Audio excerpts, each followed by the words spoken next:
Hey, this will be a quick video. A lot of people ask questions about the valve cover, especially the color. Remove the valve cover. I've done this before, it's the second time. Previously, I had some high heat engine primer and paint on it, but I never liked the color and it's been damaged over the years.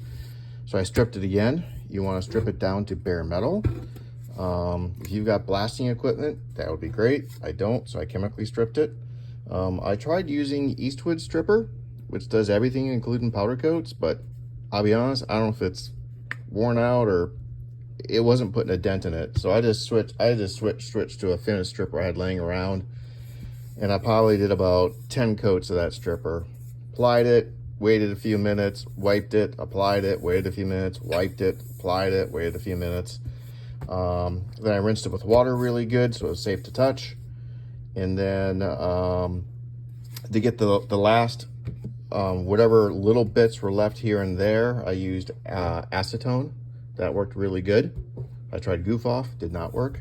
The acetone worked good though. I got to this stage here. It's pretty much ready for painting. All I need to do is wipe it with alcohol now and it's good.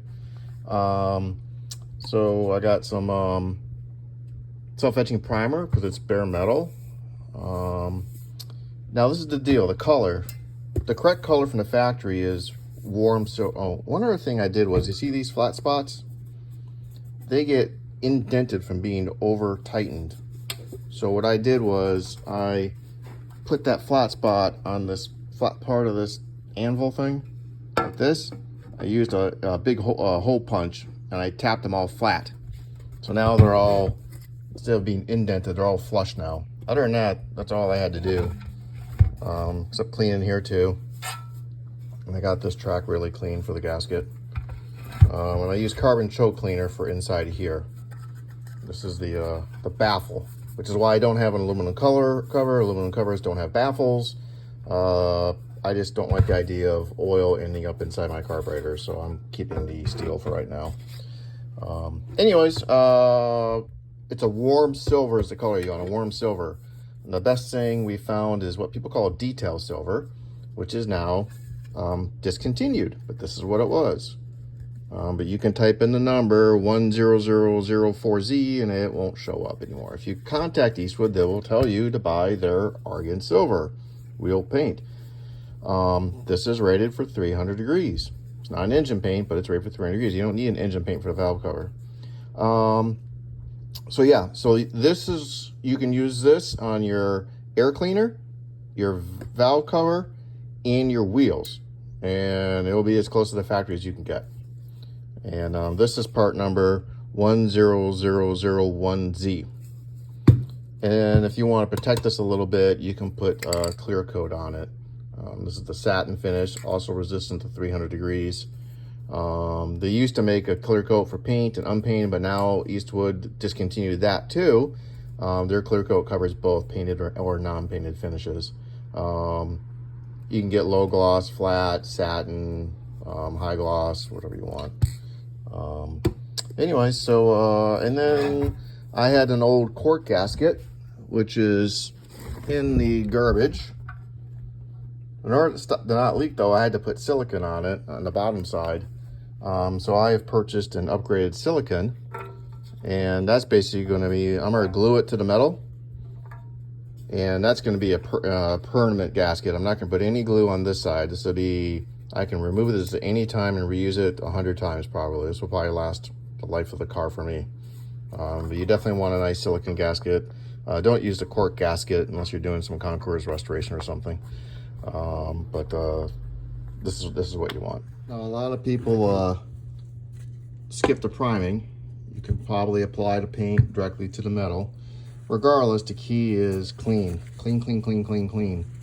When you clean, you want to have a clean rag. I'm using alcohol, but there's a lot of products you can buy. The key is to wipe in one direction, like this, and then turn it to a new spot.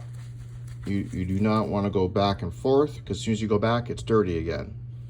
So it's a little slow process, but again, turn it, put some new alcohol on, and then wipe in one direction. And do that for the whole thing, however the best you can. Primed up. You just want a very thin coat, just enough to get coverage. So coverage, you stop. So it just took one spray and a couple little touch-ups here and there, and that's it. Let that cure up. Just follow the directions on the back of the can, and then you're gonna start painting your Argent Silver. This is three light coats of the Eastwood Argent Silver. So look pretty good. I usually wait anywhere from 5 to 10 minutes between each coat, and those seem to come out pretty good. I did three light coats of the Diamond Clear. You wait 15 minutes between each coat. I'm gonna call it quits. Next will be to hook it up and test drive it out. Main thing at this point is you gotta let it cure for 24 hours before you touch it. So I'll let it cure until the weekend, and then I'll take the tape off and stuff, and then I'll work on putting the gasket on. All right, spent 24 hours. I got on a soft rag. Just installing my gasket. So I'm gonna tack it. I did try some super high tack, which I normally use, but it wouldn't stick to the silicone. So I just used a thin line of black RTV, and I'm basically gonna glue this down. I'm gonna pull it back in the corners to keep it in place with some tape, and I'm just gonna flip it upside down and let it dry overnight. And you want to make sure this gasket is tight to this outside edge. Just keep kind of pushing it in that direction, and it'll sit nice and flat and hopefully make a good seal, and you should be fine. You're not going to glue the silicone side. You're going to leave that exposed. That way you can maintain and reuse this gasket many times. So all right. Now you can put your Velcro back on. Put whatever lines you got left you need to go back in place. I got the spark arrestor I got to put back in. I got the vacuum hose or the brake booster to put back on. The first washer is the fiber washer to keep the oil out. The second washer is the steel washer, then the nut. I got I don't use the fiber washer because they just fall apart. I bought an oil resistant rubber washer from a local home store. And that's lasted me like 10 years. And it's fine. Then you're going to tighten these really by feel. The torque is 1 to 2 foot-pounds. That's 1 to 2 foot-pounds, which is too low to use a torque wrench for. So you just want to make it snug, because you don't want to warp the head, the valve cover. You don't want to compress it, because it is not a stop, and it will damage the valve cover and it'll start bending it down. So you just want to get it snug. And that looks pretty good. This is an original air cleaner that I've not restored yet, and kind of, anyways, it's, of course, that's 50-year-old paint, but you can see it's a nice warm silver, and it's a pretty good duplicate. Another good spot for this paint is it looks really good on the wiper motor, by the way. Don't paint yours black. That looks like crap. I see that all the time.